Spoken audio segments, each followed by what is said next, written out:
सुस्वागतम कृष्ण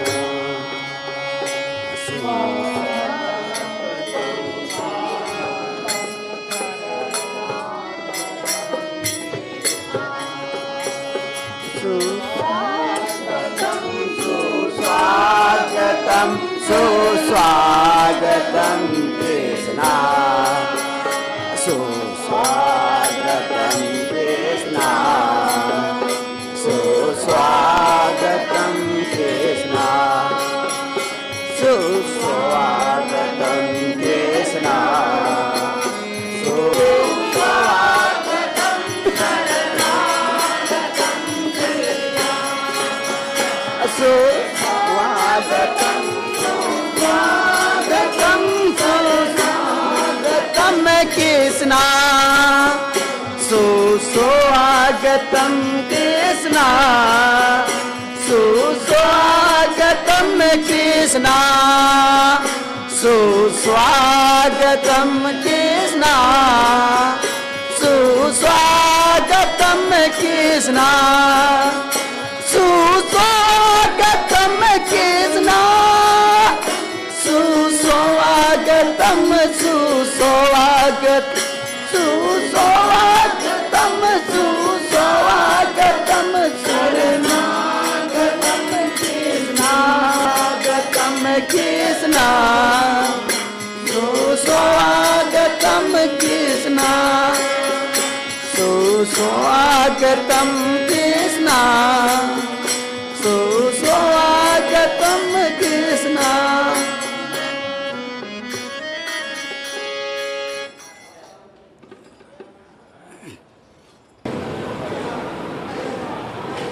परम श्रद्धेय आदरणीय पूजनीय श्री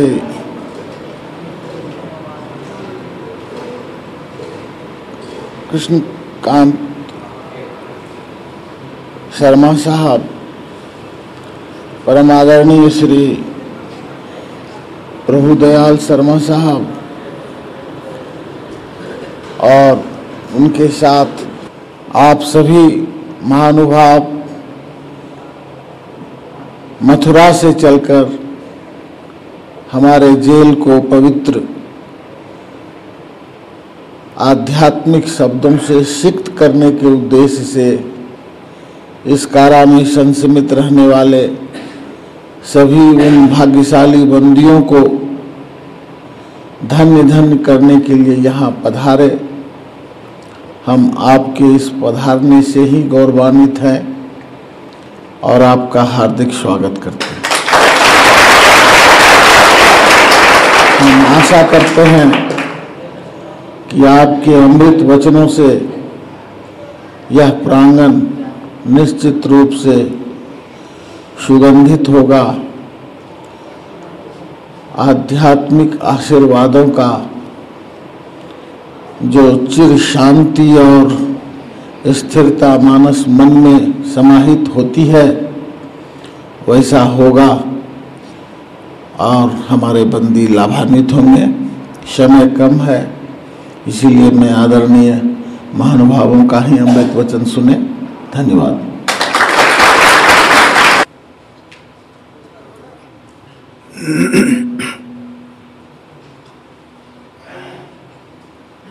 हम लोगों का भी बड़ा सौभाग्य है, कुछ ऐसे भाइयों से मिलने का अवसर मिला है जिनसे मिलना मुश्किल ही होता है। रामायण में बड़ा सुंदर प्रसंग आता है। भगवान राम राजा हो गए, उन्होंने अपनी पूरी प्रजा को बुलाया, एक सभा का आयोजन किया। उन्होंने कहा कि भाई देखो, परमात्मा की सबसे महान देन ये है कि मनुष्य शरीर मिला है। कबहू कर करुणा न देही, देत ईश बिन हेस नहीं। कभी परमात्मा कृपा करके मनुष्य ही देता है। क्यों? क्योंकि इस शरीर में, इस शरीर को प्राप्त करने के बाद हम जीवन का श्रेयस प्राप्त कर सकते हैं। हम में वही शक्ति है जो परमात्मा में। जीव में और परमात्मा में कोई अंतर नहीं है, लेकिन जीवन एक वस्त्र के समान है। जैसे वस्त्र हम पहनते हैं, गंदगी आती जाती है, धोते रहते हैं, साफ होता रहता है, लेकिन कभी कभी इतना गंदा हो जाता है, इतना गंदा हो जाता है कि बार बार धोने पर ही साफ नहीं होता, तो हम धोबी को देते हैं। परमात्मा हमारा पिता है, उसके यहाँ ऐसा विधान है कि जो जीवन उसने हमें दिया है, इसमें जो भी गंदगी आती है उसके सुधार के लिए उन्होंने उपाय भी रखे हैं। पहला उपाय यही होता है कि हमें अपने कर्म पर पश्चाताप हो जाए। पश्चाताप वो अग्नि है जिसमें बड़े से बड़े पाप भी जल कर खाक हो जाते हैं। लेकिन पश्चाताप ये नहीं कि हमने किया, पश्चाताप किया फिर करने लगे। पश्चाताप वो अग्नि है जिसमें एक दफ़े जितने भी पाप हो क्षय हो जाते हैं।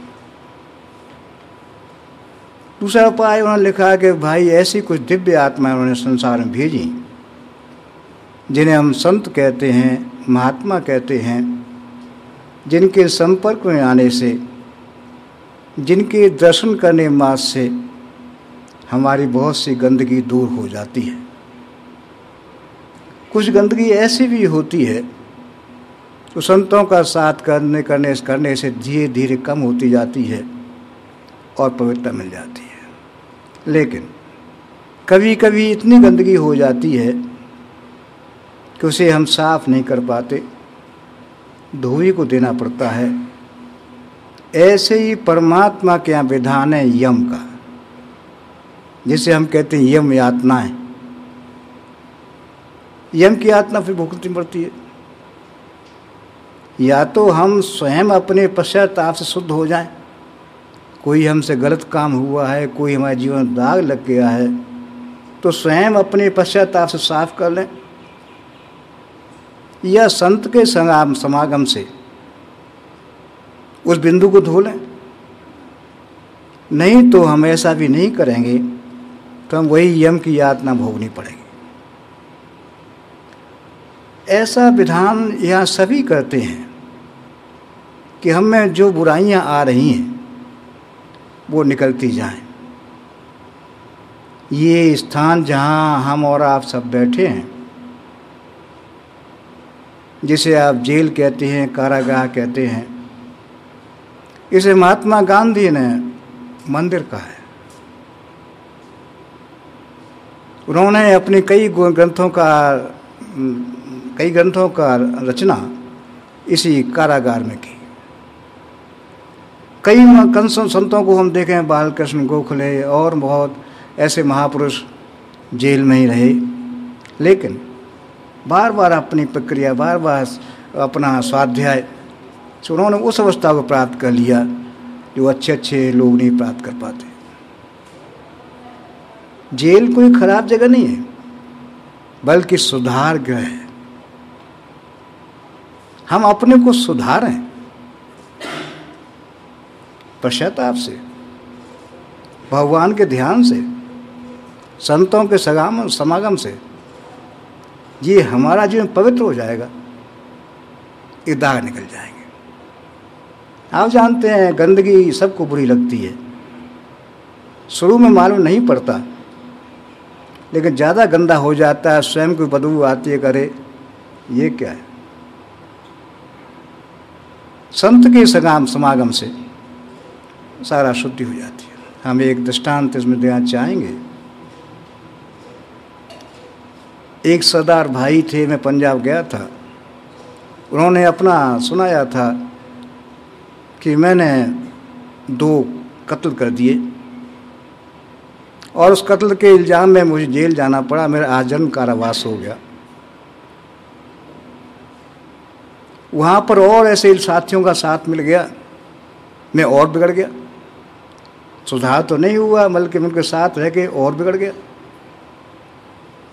मेरी छुट्टी जेल से हुई, निकलने के बाद फिर मैं वही काम और बढ़ाने लगा, लूटना, मारना, काटना, यही सब करने लगा। और मेरे जीवन का ध्येय यही बन गया कि एक दिन वो आवेगा जहाँ पुलिस गोली लगेगी, मेरा जीवन समाप्त हो जाएगा। न मेरे बच्चे होंगे, न मेरा घर होगा, न मेरा कुछ होगा। यही मेरा जीवन, पश्चाताप कि यही मेरा जीवन बन गया। क्या करें, फंस गया उसमें, निकल नहीं सकता। बम्बई की बात है कि वहाँ सत्संग हो रहा था। एक भाई ने उनसे कहा कि भाई यहाँ सत्संग हो रहा है, तुम चलोगे वहाँ? उसने कहा सत्संग से मेरा क्या संबंध, आप देखते हैं मेरा तो काम ही उल्टा है। उन्होंने कहा नहीं भाई चलो, चलते हैं, कोई नुकसान भी तो नहीं है। मैं उनके साथ गया। मैंने वहाँ बैठे हुए महापुरुष को देखा, परम पूज्य पंडित महाराज को देखा। इतनी श्रद्धा उमड़ी, इतनी श्रद्धा उमड़ी, इतनी कृपा उनकी हुई, मेरा जीवन बदलता गया। जितना था सब साफ होता गया। और आज आप देख रहे हैं, ये मेरा मकान है, मेरी शादी हो गई, मेरे बच्चे हैं, ये मेरा खेत है, मेरा ट्रैक्टर है। आज मैं देखता हूँ कि मैं कहाँ जा रहा था, क्या कर रहा था, लेकिन संत के समागम से मेरा जीवन बदल गया। गलती हो जाती है, लेकिन साफ हम ही करेंगे उसे। संत का समागम हमारे सारे विकारों को साफ कर देता है। इसलिए सबसे सरल उपाय यही है, संतों को बताए मार्ग पर चलें। संत एक साधना देते हैं, एक प्रक्रिया बतलाते हैं। इस तरह से आप करते रहेंगे तो आप पर जो मैल आ गया है धुलता जाएगा, साफ होता जाएगा, और एक दिन वो आवेगा जहाँ पूर्ण पवित्र हो जाएंगे। आपने देखा होगा, एक बहुत गंदा नाला, गंदा पानी भरा है, बदबू आती, कोई छूता नहीं है, लेकिन वही नाला नदी में मिल जाता है। नदी उससे घृणा नहीं करती, बल्कि उस गंदे पानी को अपने समेट लेती है, धोती है, साफ करती है, गंदगी साफ कर देती है, अब सब बहाती है। उस नाले का पानी नदी के साथ बहने लगता है और धीरे बहते बहते सारा साफ हो जाता है और पुनः जाकर महासागर मिल जाता है, जीवन का श्रेयस प्राप्त कर जाता है। ऐसे ही सत्संगति वो प्रक्रिया है जिसमें कैसे ही हमसे पाप हो गए हैं, कैसे ही हमारे जीवन में दाग लग गए हैं, लेकिन ये वो प्रक्रिया है जिसके द्वारा सारे विकार हटते जाते हैं, पवित्रता बढ़ती जाती है और हमारा जीवन बढ़ जाता है।